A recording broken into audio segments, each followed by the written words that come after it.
구원의 길 예수 그리스도. 예. 예수님은 하나님의 아들이죠. 예. 하나님의 아들이지만 친히 죄인의 육신의 모양으로 이 땅에 오셔가지고 우리를 죄에서 구원해 주시고, 예, 우리의 마음의 상처를 치료해 주시고 또 위로해 주시고 또 새 삶을 살도록, 예, 도와주셨습니다. 연약한 인간의 능력으로는, 예, 스스로 구원할 수 없고 정말 도저히 구원받을 길이 없는 그 인류를 위해서 죄인들의 죄값을 치르기 위해 대신 죽으셔가지고 그 예수 그리스도께서 하나님의 아들로 우리가 믿고 개인의 구원자로 고백하면, 예, 영생을 받도록, 예, 그렇게 약속해 주셨고 또 그렇게 해주셨어요. 그죠? 영원한 생명을 받는데 어떤 까다로운 자격도 없단 말이죠. 어떤 힘든 조건도 없고요. 단순히 예수님만 구원자로 믿으면 된다고, 예, 그렇게 얘기하면은 사람들은 그건 너무 쉽지 않냐고, 누구나 할 수 있는 일이 아니냐고, 예, 그렇게 얘기할 수 있지만 그런 조건이라고 해서 예수님을 믿지 않는 사람들이 오히려 많아요. 예, 그렇죠? 뭔가 자격증을 따듯이 내가 노력을 하고 애쓰고 어렵게 수고를 해야 구원을 얻을 수 있는 거 아니냐고. 그렇게 쉽게 구원 받는 거라면 나는 신뢰가 안 간다고, 믿음이 안 간다고, 예, 그렇게 말씀하시는 분들이 있어요. 그래서 우리는 오늘 이제 성경을 몇 군데 찾아볼 거예요. 만일 우리가 구원 받았다면 이 설교를 통해서 주님께서 우리에게 무엇을 해주셨는지 다시 생각해 볼 수 있는 귀한 시간이 될 수 있기를 바라겠습니다. 그리고 하나님께서 우리의 길을 열어주셔가지고 구원의 길이 무엇인지 다시 우리가 정립할 수 있는 그 시간이 될 수 있기를 바라겠습니다. 로마서 6장 23절. 이 구절은 짧은 구절인데 매우 중요한 구절이에요. 다 같이 한 목소리로 읽어보도록 하겠습니다. 시작. 이는 죄의 대가는 사망이요 반면에 하나님의 선물은 우리 주이신 예수 그리스도를 통한 영생이기 때문이라. 죄의 대가는 사망이지만 하나님의 선물은 영생이래요. 그죠? 뭐 발음은 신경 쓰지 마십시오. 예, 영어를 보니까 for the wages of sin is death라고 되어 있잖아요. 그죠? 여기서 뭐뭐이다라는 영어가 is잖아요. 그죠? 근데 이 is라는 것은 수학에서는 등호라고 보시면 돼요. 예, is를 가운데 두고 앞하고 뒤가 같다는 얘기거든요. 그러니까 성경은 하나님의 선물이 영생이라고 그래요. 그죠? 여기도 보니까 gift of God's eternal life라고 되어 있잖아요. 그러니까 등호가 지금 되어 있는 거예요. 죄의 대가는 사망, 그리고 하나님의 선물은 영생. 예. 현재형 동사를 쓰고 있어요. 예. 그러니까 이 구절에서 죄의 대가인 사망과 하나님의 선물인 영생이 균형을 이루고 있는데 그 중심에는 예수 그리스도를 통해서 인간에게 자신을 계시하시는 하나님을 보여주고 있거든요. 한편은 사망이고 한편은 생명이라는 얘기예요. 그 중간에 예수 그리스도가 계신 거거든요. 그리고 사망과 생명을 결정짓는 것은 하나님의 선물에 달려있대요. 그러니까 인간이 하나님을 위해서 어떤 행위나 하나님을 위해서 어떤 업적을 이루거나 인간의 존재 자체로, 예, 그런 것이 아니라 하나님께서 인간에게 주시는 선물에 문제 해결책이 있다고 지금 말씀하고 있는 것이에요. 사람이 하나님께 가는 것이 아니라 하나님이 사람에게 무엇인가를 해주는 것, 예, 이것을 지금 말씀해 주고 있거든요.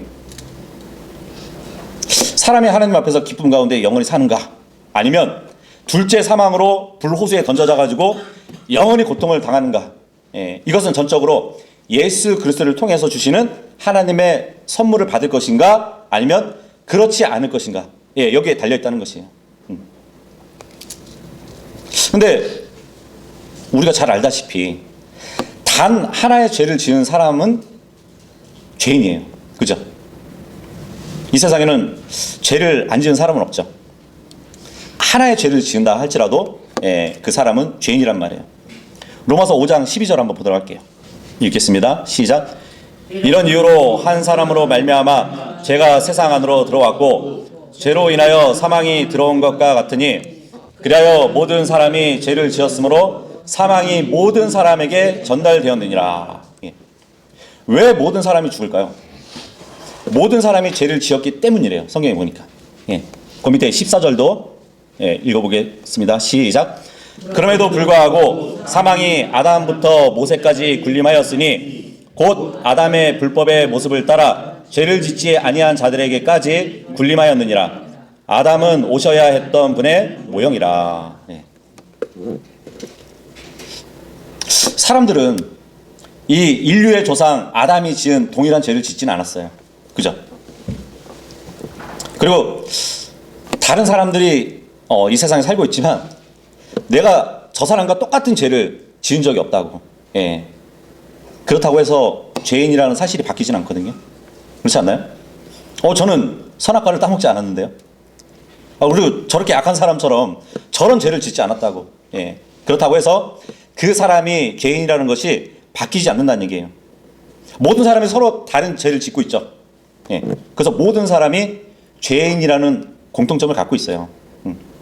근데 사람들이 나는 죄인이 아니라고 이렇게 생각하는 이유는 다른 사람이 짓는 동일한 죄를 짓지 않았기 때문이라고 이렇게 생각을 한단 말이에요.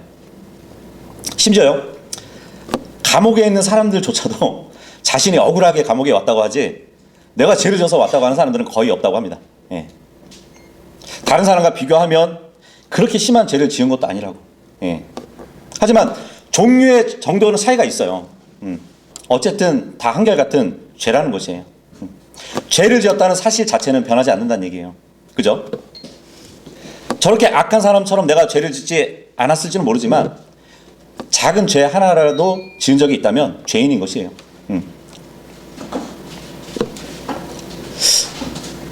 야고보서 2장 10절에 보면은 그런 말씀이 있잖아요. 이는 누구든지 율법 전체를 지키려 하다가 한 항목에서 범죄하면 그는 전체에 관하여 유죄가 되기 때문이라. 이 말씀을 하고 있단 말이죠. 그죠? 율법 조항이 있는데 613가지가 있는데 거기서 단 한 종목만 어겨도 유죄가 된다는 얘기예요. 문제는 어떤 죄를 지었는가가 아니라 죄를 지은 적이 있느냐 이거예요. 죄 종류와 상관없이 죄를 지으면 벌을 받게 돼 있어요. 그렇지 않나요? 예. 이 세상도 마찬가지잖아요. 아무리 작은 죄라 할지라도 그 죄에 대한 책임을 져야 된다는 얘기죠. 자, 그런데 로마서 우리가 3장으로 다시 넘어가서 로마서 3장 23절을 읽어보도록 하겠습니다. 어떤 죄의 크고 작고가 아니라 하나님의 영광이 유일한 기준이라는 것을 우리는 알아야 돼요. 로마서 3장 23절 시작. 이는 모든 사람이 죄를 지었기 때문에 하나님의 영광에 이르지 못하다가. 성경은 모든 사람이 죄를 지었다고 하잖아요. 사람들이 자신이 하늘나라에 가는 것이나 영원한 생명을 얻는 그 기준을 스스로 막 정하려고 해요. 아마 그때 마귀가 즉시 와서 미혹할 거예요. 마귀는 항상 하나님의 영광이 아니라 다른 사람과 비교하게 만들거든요. 근데 우리는 그렇게 되면 안 되거든요. 근데 많은 교회들의 사람들이 자신들의 기준을 갖고 있단 말이에요. 근데 그것 중에 그 기준 중에 하나가 뭐냐면 자신이 다니고 있는 교회를 기준으로 삼기도 해요. 자신들이 어떠한 특정한 교회에 속했다는 그 이유만으로 무엇인가를 이렇게 획득했다고 생각을 하거든요.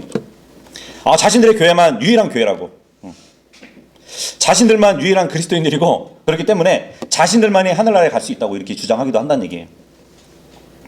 자신들의 교회가 다른 교회하고 비교해 봤을 때 더 영광스럽다고, 더 잘났다고 생각하기 때문에 그런 주장을 하는 것이에요. 하지만 이것은 성경에서 말씀하시는 기준은 아니에요. 성경은 교회가 기준이라고 말씀하신 적이 없어요. 반면에 교회는 위선자들이 많다고, 그래서 나는 교회 다니지 않는다고, 차라리 그냥 유튜브에 말씀 보면서 스스로 신앙생활 한다고 이렇게 말씀하시는 분들도 있어요. 그런 사람은 이제 교회에 죄인들도 많고 너무 세속적인 사람들도 많고 같이 지내다 보니까 도둑놈들도 많고 변태들도 있다고 막. 그래서 나는 교회 다니지 않는다고. 하지만 성경은 교회에 다니는 사람들이 또 기준이라고 말씀하신 적이 없어요. 성경의 기준은 하나님의 영광이라고 합니다. 이것이야말로 성경이 중요하게 여기는 문제예요. 성경은 사람들이 하나님의 영광 앞에 무엇인가를 두려고 해요. 하나님의 영광에 이르는 데 있어서 무엇인가를 놓지만 그 모든 것들은 다 하나님의 영광에 이르지 못하는 것들밖에 없어요. 예. 그래서 하나님의 기준, 죄에 대한 하나님의 기준은 얼마나 많은 죄를 지었는가, 얼마나 여러 번 죄를 지었는가, 얼마나 심각한 죄를 지었는가. 예. 이것이 아니에요. 하나님의 기준은 하나님의 영광이에요. 하나님의 영광에 이르렀는가 아니면 이르지 못했는가. 예. 그래서 하나님은 사람들이 얼마나 많은 죄를 지었는지, 얼마나 적은 죄를 지었는지 관심이 없으세요. 그것에 관심이 있는 것이 아니라 그 사람이 하나님의 영광에 이르렀는지에 관심을 갖고 계세요. 그래서 다른 사람이 아니라 하나님의 영광과 자신을 비교한 사람은 자신이 죄인이라는 사실을 시인할 수밖에 없는 것이에요. 근데 이제 하나님의 영광, 하나님은 위에 계시면 사람은 아래에 있겠죠. 근데 그 위에 계신 하나님의 영광에 이르지 못한 이유가 있습니다. 바로 하나님과 인간 사이에 죄가 있다는 얘기예요. 모든 사람은 죄를 지었다고 말씀드렸죠. 큰 죄나 작은 죄나 혹은 얼마나 많은 죄를 지었나 아니면 적은 죄를 지었나, 이 차이는 있지만 모든 사람은 죄를 지었어요. 그런데 어떻게 해서 어떤 사람들은 하늘나라에 가고 어떤 사람들은 지옥에 가는 걸까요? 근데 이 질문에 답하기 위해서 이사야서를 우리가 한번 보도록 하겠습니다. 이사야서 59장 1절. 예. 이사야서 59장 1절 읽겠습니다. 시작. 보라, 주의 손이 짧아져서 구원할 수 없는 것이 아니요 그의 귀가 둔하여 들을 수 없는 것이 아니로다. 예. 이 말씀 보니까 하나님께서 구원하지 못할 죄인이 있을까요? 하나님께서 구원하지 못할 죄인은 없어요. 아무리 큰 죄를 짓고 아무리 많은 죄를 지은 죄인이라도 하나님께서는 언제든지 구원하실 수 있다는 얘기예요. 그죠? 아무리 깊은 죄의 구덩이에 빠졌다 할지라도 하나님의 손이 닿지 못할 것은 없습니다. 예. 그렇다면 무엇이 문제일까요? 계속해서 2절을 읽겠습니다. 시작. 오직 너희는 죄악들이 너희와 너희 하나님 사이를 분리하였고 너희 죄들이 그의 얼굴을 너희에게서 숨겼으니 그가 듣지 아니하시리라. 예. 이 말씀 보니까 인간에게는 심각한 문제가 있어요. 지금 방금 읽은 이 본문이 바로 그 문제를 지적하고 있는 것이에요. 인간에게는 하나님이 있었어요. 아무리 심각한 죄를 지어도 구원해 줄 하나님이 있었단 말이에요. 문제는 인간과 하나님 사이에 끔찍한 죄가 가로막고 있다는 얘기예요. 예. 뭐 인간이 어떤 행동을 하거나 어떤 말을 하거나 무엇을 하거나 어떤 종교 행위를 한다 하더라도 자신을 가로막고 있는 죄를 뚫고 하나님께 갈 수가 없었어요. 인간이 자신의 죄를 뚫고 하나님께 나아갈 수 있는 방법은 전혀 없다는 얘기예요. 잘 들어보세요. 어떤 사람이라도 모든 계명을 지키고 하나님의 모든 명령을 지켰다 할지라도 여전히 그 사람이 과거에 지은 죄가 있다면 그 죄는 그대로 있는 것이에요. 아무리 열심히 종교 생활을 하고 뭐 묵주를 돌리고 성례를 치르고 침례를 받고 어떤 신조를 외운다 할지라도 여전히 과거에 지은 죄가 있다면 그 죄는 여전히 그 사람 앞에 놓여 있다는 얘기예요. 그래서 죄가 사람들과 하나님 사이를 갈라놓은 것이에요. 왜냐하면 인간이 이전에 자신이 했던 일이나 지금 하고 있는 일이나 앞으로 할 일을 통해서는 이미 지은 죄를 제거할 수 있는 방법이 전혀 없기 때문이에요. 그래서 앞으로 할 일을 통해 자신의 상태를 바꿀 수는 없다는 얘기예요. 이제 우리가 성경에서 가장 오래된 책 욥기를 한번 보도록 하겠습니다. 예. 욥기 9장. 이 욥기서는 세상에서 가장 오래된 책이에요. 근데 가장 오래된 책인데도 불구하고 욥이 이 문제를 가지고 고뇌했던, 그리고 하나님께 울부짖는 그 모습을 볼 수 있거든요. 욥기서 9장 29절입니다. 욥이 울부짖었는데, 근데 이 울부짖음이 욥에게서 끝난 것이 아니라 모든 인간의 울부짖음이기도 해요. 욥기 9장 29절 읽겠습니다. 시작. 제가 사악할진대 그렇다면 어찌하여 저는 헛되이 수고하나이까. 예. 지금 욥은 무엇인가를 알고 있어요. 만일 내가 사악하다면 무엇을 하든 아무런 소용이 없다는 것이에요. 그죠? 과거에 이미 저지른 죄로 인해서 죄인이 되었다면 앞으로 무엇을 하던 과거에 이미 지은 죄를 없앨 수 있는 방법이 없다는 것이에요. 지금 욥은 문제의 본질을 알고 있다는 얘기예요. 여러분도 구원받기 전에 이러한 사실을 깨달으셨나요? 네. 이것이 바로 구원의 첫 단계거든요. 그러니까 구원의 첫 단계는 자신의 앞으로 할 일을 통해서 스스로 죄인이라는 그 자신의 상태를 바꿀 수 없다는 것을 깨닫는 것, 이거예요. 네. 계속해서 욥의 고백을 보도록 하겠습니다. 30절하고 31절 시작.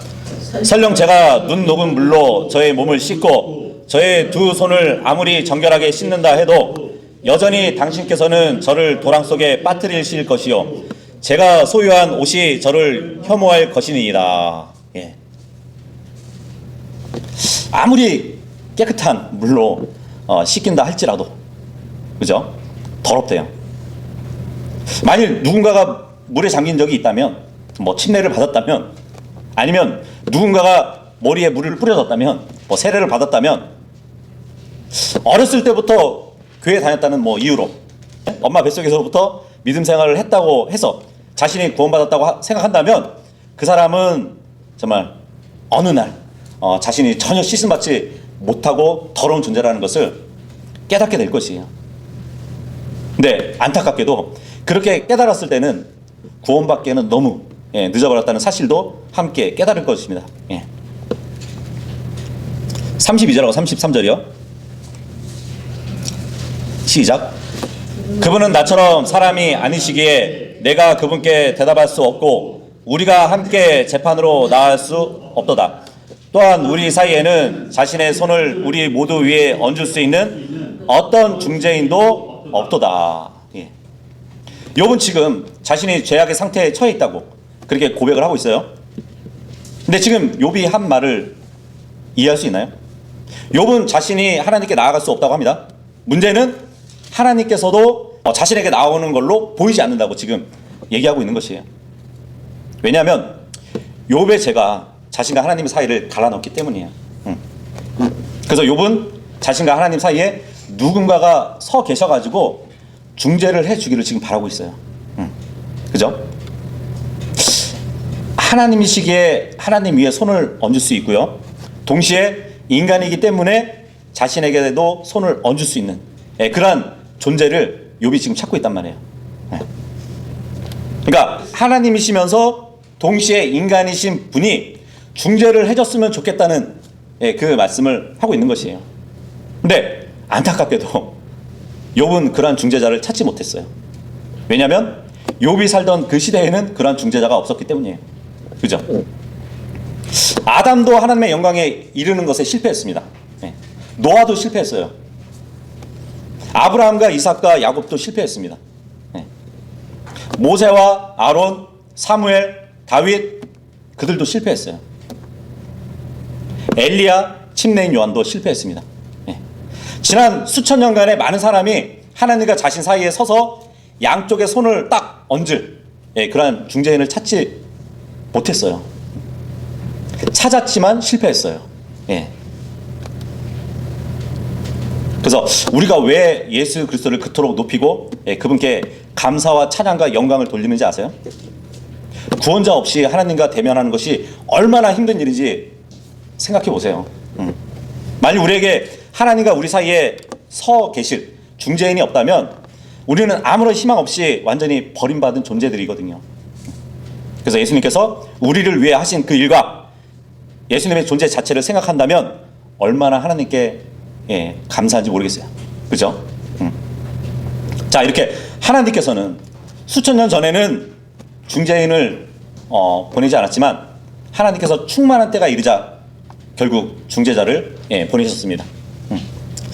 저도 이제 어릴 때 6살인가 이제 7살 때 이제 친구가 교회 가면 이제 먹을 거 준다고 선물 준다고 해가지고 이제 간 적이 있었어요. 이제 처음 교회를 갔던 곳이 인천 숭의감리교회였거든요. 거기에 처음 나갔는데 크리스마스 날 이제 영화도 보여주더라고요. 뭐 지금 얼핏 기억하면은 예수님의 순환에 대한 영화를 보여줬어요.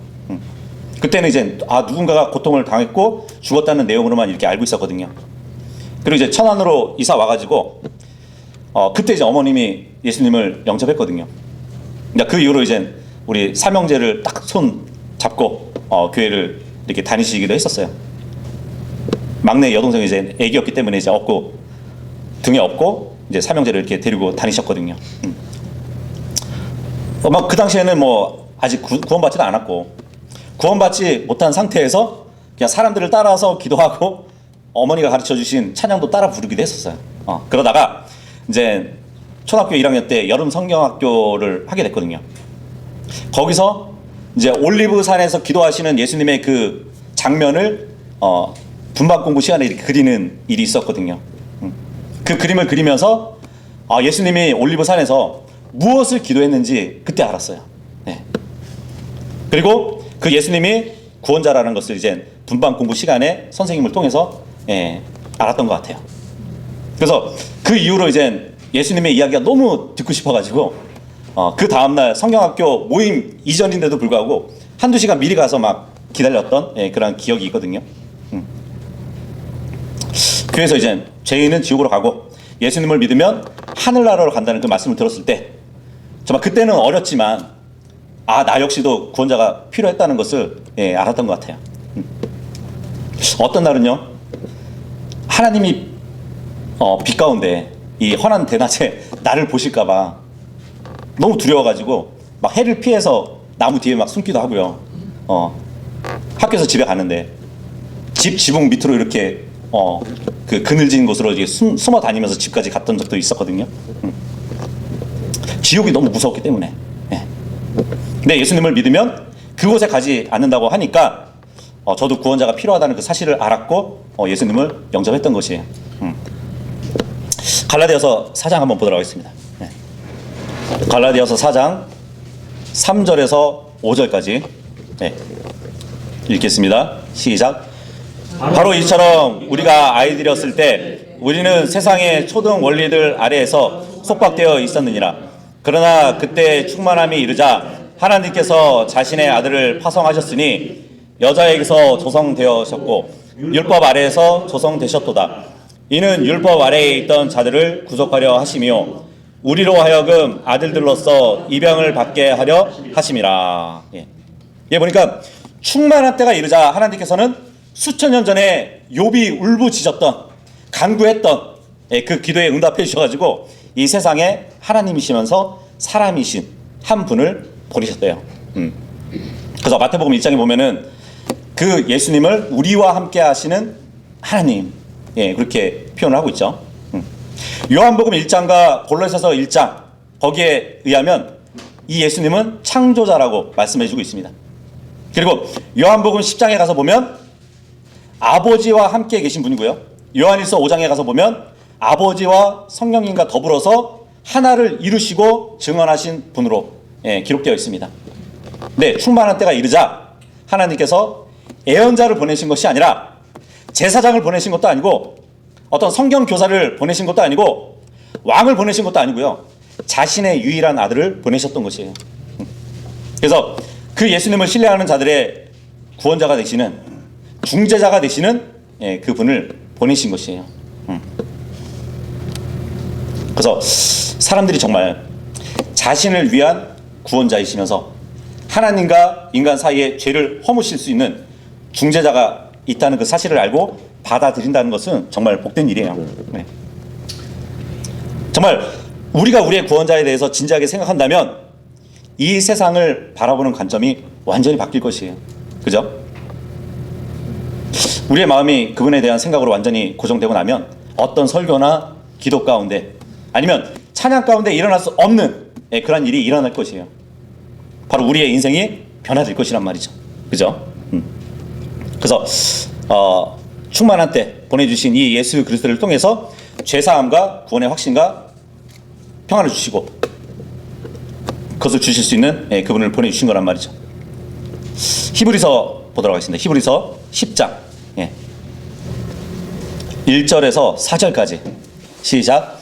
이는 율법이 다가올 좋은 것들의 그림자를 가지고 있으나 그것들의 정확한 형상은 아니기에 그들이 해마다 지속적으로 바친 그 희생 제물로는 그것으로 나오는 자들을 결코 완전하게 할 수 없기 때문이라. 그렇게 되었다면 그들이 제물을 바치는 것을 그치지 않았겠느냐. 이는 한 번에 깨끗하게 된 경배자들이 더 이상 제들에 대한 양심의 가책이 없어야 했기 때문이라. 그러나 그 희생 제물들에는 매년 다시 제들을 기억나게 함이 있느니라. 이는 숫소들의 피와 염소들의 피가 죄들을 제거하는 것이 불가능하기 때문이라. 지금 우리가 방금 읽은 이 본문에서는 성경에서 말씀하시는 구원과 이 세상 종교의 차이점이 드러나고 있어요. 이 세상 종교에는 구원이 없습니다. 어떤 사람이 아무리 열심히 종교 행위를 하고 계명을 지키고 그 의식을 수행한다 할지라도 양심은 여전히 그 사람을 정죄할 것이에요. 성경은 숫소나 염소나 어린 양이나 비둘기의 피로는 인간 내면에 깊숙이 자리 잡고 있는 그 죄의 본성에 아무런 영향을 끼칠 수 없다고 말씀해 주고 있어요. 붉게 물든 그 죄를 씻을 수 없다고 말씀해 주고 있어요. 짐승의 피나 종교 행위나 인간의 선행이나 노력으로는 결코 하나님과 화평을 누릴 수 없고 구원의 확신을 가질 수 없어요. 근데 매년 다시 똑같은 제사를 드리고 종교 행위를 하고 의식을 치른다는 것이에요. 근데 유대교도 마찬가지였죠. 아무리 많은 제사를 드리고 의식을 치르더라도 죄가 제거되었다는 그 확신을 갖지 못하고 무의미한 똑같은 방법을 했었던 것이에요. 근데 이 시대에도 은혜가 아니라 율법 아래서 살아가는 사람들이 있어요. 구원 받고 나서도 그런 것들로는 이 구원의 영원한 보장을 또 확증받을 수 없거든요. 율법 아래에 있으면서 자신의 죄가 정말 용서되었는지 알 수 없잖아요. 그죠? 왜냐하면 사람의 양심은 그 무슨 일을 하던 간에 자기 마음 깊은 곳에 여전히 자신을 정죄한단 말이에요. 하나님을 위해서 내가 얼마나 노력을 해야 양심이 정말 너는 의인이야 하고 이렇게 인정을 해주겠어요. 그죠? 그래서 하나님을 위해서 노력한 그 일을 가지고는 구원의 확신을 가질 수 없어요. 오직 하나님께서 나를 위해서 무슨 일을 해주셨느냐 그것을 알고 그것을 믿는 것이야말로 우리의 구원을 확신해 주고 있는 것이거든요. 하나님이 우리를 위해서 해주신 그 일이 정말 우리가 믿음으로 받아들였다면 그 일이 하나님께 만족한 일이었다는 것을 우리가 알 수 있다는 얘기죠. 그걸로 인해서 우리가 구원의 확신을 얻을 수 있는 것이에요. 하나님의 아들이신 그 예수님이 그 일을 만족하게 해주셨어요. 그죠? 아들 하나님께서 아버지의 마음을 만족하게 해주셨단 말이에요. 그래서 하나님께서 만족하시고 항상 하나님을 기쁘시게 한 그 예수님을 통해서만이 참된 평안과 구원의 확신을 가질 수 있는 것이에요. 그죠? 여러분들 다 구원의 확신을 갖고 계시잖아요. 만일 예수님을 믿는다고 하면서 구원을 받을 수 있을지 모른다고 이렇게 말하는 사람도 있어요. 그런 사람은 아직도 예수님을 믿는 게 아니에요. 왜냐하면 예수님을 믿은 사람은 자신의 구원을 이루려고 하지 않고 예수님께서 이미 이루어 놓으신 것을 감사함으로 받기 때문이에요. 구원은 예수님과 우리와 함께 이루어가는 거라고 그렇게 말하는 사람도 있거든요. 근데 만일 예수님과 우리가 함께 구원을 이루어간다면 우리가 그 구원을 망쳐버릴 것이에요. 그렇지 않을까요? 그래서 예수님께서 이루신 구원에 대해서 우리가 무엇을 더하게 된다면 그 구원은 아무도 구원할 수 없는 엉터리 구원이 될 것입니다. 예수님이 이루신 그 구원에 자신의 행위를 더해야 된다고 생각하는 사람은 아직 구원받지 못한 사람이에요. 예수님께서 이루신 구원에는 아무것도 더할 게 없어요. 그냥 감사함으로 그것을 받아들이기만 하면 돼요. 예수께서 십자가 위에서 하신 그 일은 우리의 혼을 구원하기에 충분해요. 우리는 거기다 더할 것이 없단 말이죠. 아무것도 더해서는 안 돼요. 만일 예수님께서 십자가 위에서 하신 그 일만으로도 우리가 구원받을 수 없다면 예수님께서 하신 일은 부족한 것이에요. 그죠? 예수님께서 하신 그 일로도 우리를 구원할 수 없다는 얘기잖아요. 그래서 하나님의 아들께서 피를 흘리시고 값을 치르신 그것에 무엇을 더 할 수 있겠어요? 예. 그래서 구원의 행위가 필요하다고 하는 사람들이 너무 많아요. 예. 근데 생각해 보세요. 무엇을 해야, 어떤 것을 해야 정말 예수님께서 피로 이루신 대속을 완성할 수 있을까요? 어떤 행위를 더해줘야? 예. 오히려 예수님께서 완성하신 그 일을 행위로 우리가 더해서 구원을 완성한다 하면은 오히려 예수님이 하신 그 일을 모독하는 것이에요. 그죠? 네. 성경은 이미 우리의 모든 죄가 제거되었다고 말씀해주고 있어요. 예수 그리스도를 통해서 우리가 하나님의 눈앞에서 완전해졌다고 말씀해주고 있거든요. 예수님께서 십자가에 위해서 하신 일은 우리를 위한 일이고 하나님을 만족시키신 일이었습니다. 예. 우리는 그것을 믿으면 우리의 구원의 영원한 보장을 가질 수 있는 것이에요. 예. 요한복음 19장 한번 보도록 하겠습니다. 요한복음 19장 28절에서 30절 시작. 이런 일 후에 예수님께서 이제 모든 것들이 이루어졌음을 아시고 성경 기록이 성취되게 하려고 말씀하시기를 내가 목마르다 하시니라. 이때 식초로 가득 찬 그릇이 놓여 있었더라. 그리하여 그들이 해면을 식초에 충분히 적신 후에 그것을 우슬초에 달아서 그것을 그분의 입에 대었더라. 그러므로 예수님께서 그 식초를 받으신 후에 친히 말씀하시기를 다 이루어졌도다 하셨느니라. 그리고 나서 그분께서는 자신의 머리를 숙이시고 숨을 거두셨더라. 예. 지금 예수님께서 무엇을 하셨죠? 디모데전서 1장 15절도 한번 보도록 할게요. 예. 디모데전서 1장 15절 시작. 그리스도 예수께서 죄인들을 구원하시고자 세상으로 오셨다는 이 말씀은 신실한 말씀이요 전적으로 받아들이기에 합당하도다. 죄인들 중에 내가 우두머리라. 예. 예수님은 죄인들을 구원하시려고 세상에 오셨어요. 예수님께서 십자가 위에서 돌아가시기 전에 무엇이라고 말씀하셨는지 우리가 읽어봤죠? 예. 다 이루어졌도다 이 말씀을 하셨단 말이죠. 무엇을 다 이루셨다는 거죠? 죄인들을 위한 구원을 다 이루신 것이에요. 예. 성경은 모든 사람들이 죄를 지었기 때문에 죄인이라고 말씀하고 있습니다. 예. 구원자가 필요하다면 성경은 그 구원자가 바로 예수 그리스도라고 말씀하고 있어요. 예. 그래서 누구든지 구원받기 위해서는 해야 할 것이 다른 거 없어요. 구원을 완성하신 예수 그리스도를 믿고 받아들이는 것이에요. 예. 예수님은 내가 구원을 시작할 테니까 너희가 완성하라고 그렇게 말씀하신 적이 없어요. 내가 거의 다 이룬 이 구원을 줄 테니까 너희가 다 마무리하라고 그렇게 말씀하시지도 않으셨어요. 예수님은 다 이루어졌다라고 말씀하셨습니다. 그러니까 예수님께서는 우리가 아무런 의심 없이 주님께서 하신 그 일을 받아들이기를 원하시는 것이에요. 예수님을 믿는 것 그 외에는 구원받기 위해서 우리가 무엇을 더해야 된다고 하는 것은 굉장히 어리석은 일이에요. 그것은 예수님을 믿는 것이 아니라 예수님을 오히려 거절하는 것이에요. 자신을 믿는 것이에요. 자신을.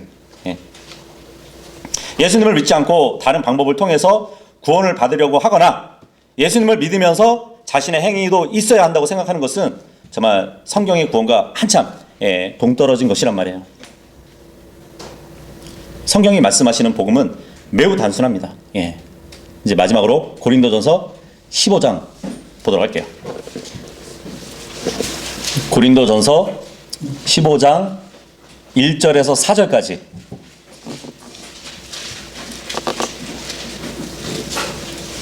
고린도전서 15장 1절에서 4절까지 시작.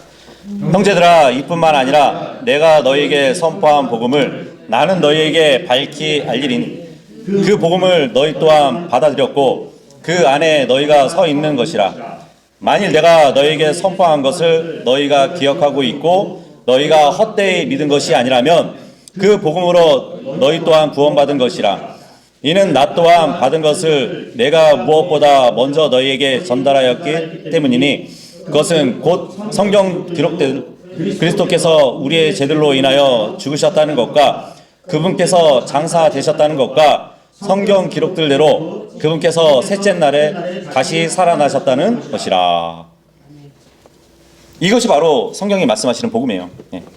만일 누구라도 이 말씀과 다른 복음을 전한다면 그 사람은 성경이 말씀하시는 복음을 전하는 것이 아니에요. 예.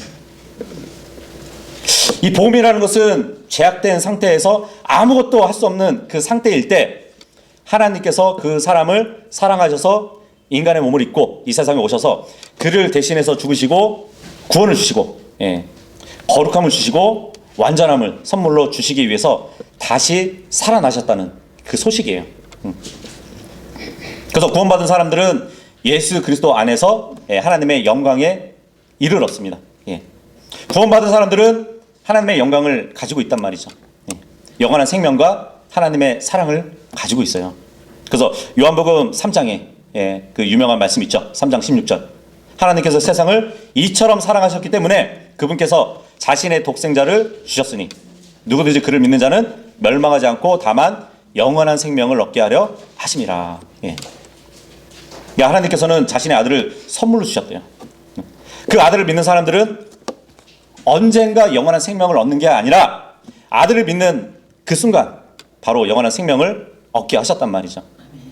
16절 읽어봤는데 17하고 18절 보시면 이는 하나님께서 세상을 정죄하시고자 자신의 아들을 세상 속으로 보내신 것이 아니기 때문이요 오히려 그를 통하여 세상이 구원받게 하려 하심이라. 그를 믿는 자는 정죄를 받지 아니하느니라. 그러나 그를 믿지 않는 자는 이미 정죄를 받은 것이라. 이는 그가 하나님의 독생자의 이름을 믿지 아니하였기 때문이라. 이 말씀을 해주고 있어요. 그래서 자신이 구원받은 사실을 어떻게 알 수 있을까요? 자기가 구원받았는지 확인할 수 있는 방법은 간단해요. 그냥 예수님께서 십자가에서 이루신 그 일을 자신을 위한 것이라고 온전히 전적으로 진심으로 내가 믿는지 자문해 보면 되는 것이에요. 예수 그리스도 외에 다른 방법으로 구원을 받을 수 있는지 아니면 없는지 자기 스스로에게 물어보면 되는 것이에요. 그래서 만약에 구원받았다면 예수 그리스도 외에 다른 방법으로 구원을 받을 수 없다는 것을 알 것입니다. 예수님을 믿긴 하지만 다른 방법으로 구원받을 수 있다거나 아니면은 예수님께서 하신 일과 자신의 행위를 통해서 구원받을 수 있다고 생각한다면 그 사람은 구원받은 것이 아니에요. 구원받고 나서 죄를 짓는 것은 있죠. 구원받고 나서 죄를 짓는 것은 이미 구원받은 것과 전혀 아무런 관련이 없어요. 한 번 구원받은 사람은 영원히 구원받은 것이기 때문이에요. 뭐 어떤 분은 뭐 술을 마시거나 담배를 피우는 행위로 그 사람의 신앙을 판단하기도 하는데 그 자체는 죄도 아니고요. 믿음의 기준도 아니에요. 구원받고 나서 짓는 죄는 영적 성장 아니면은 하나님과의 교제와 관련이 있는 것이지 구원과는 전혀 관련이 있지 않습니다. 누가 구원을 받았는지 그렇지 않은지는 그 사람의 행위와 전혀 관계가 없어요. 그 사람이 진심으로 예수 그리스도를 자신을 위해서 해주신 그 일을 믿고 그분을 구원자로 믿었으면 구원받고 나서도 죄는 짓고 살 수 있지만 그 신분은 변하지 않는다는 얘기예요. 그래서 우리가 구원의 길 대신 예수 그리스도를 오늘 함께 우리가 나눠봤는데 우리가 정말 구원받았다면 구원받았다는 그 사실 하나만으로도 이 세상의 모든 사람이 나를 불평해도 기뻐할 만한 충분한 이유가 있는 것이에요. 그죠? 예수 그리스도를 개인적으로 아는 사람은 정말 이 세상에서 가장 행복한 사람이에요. 정말 우리가 예수님에 대해서 온전히 알게 된다면 정말 전 우주에서 가장 놀라운 그분, 그분이 내 안에 계신다는 그 사실을 깨닫게 될 것입니다. 내 삶이 변화되는 것을 알아갈 것이에요. 그분이 안 계시다면 내 삶이 변화되지 않겠죠. 하지만 내 스스로가 놀랄 것이에요. 그래서 오늘 이 말씀을 듣는 모든 우리 성도들이 이러한 사실로 인해서 주님을 영원하게 해드리는 삶을 사시기를 바라겠습니다. 기도하겠습니다. 주님, 정말 지옥으로 갈 수밖에 없는 우리를 하나님과 인간 사이에 가로막혀 있던 죄를 제거해 주시고 또 하나님과 인간의 그 사이를 화해케 하신 그 예수님을 우리가 믿고 구원을 받았습니다. 그런 예수님을 늘 우리가 삶에서 감사를 드리지 못하는 그러한 삶을 살 때가 많습니다. 우리가 늘 그 구원의 기쁨을 만끽했던 것처럼 우리의 삶에서도 구원자 되신 예수님의 그 인도하심을 따라서 늘 감사하는 삶을 살아갈 수 있도록 도와주십시오. 감사드리며 예수님의 이름으로 기도드립니다. 아멘. 예.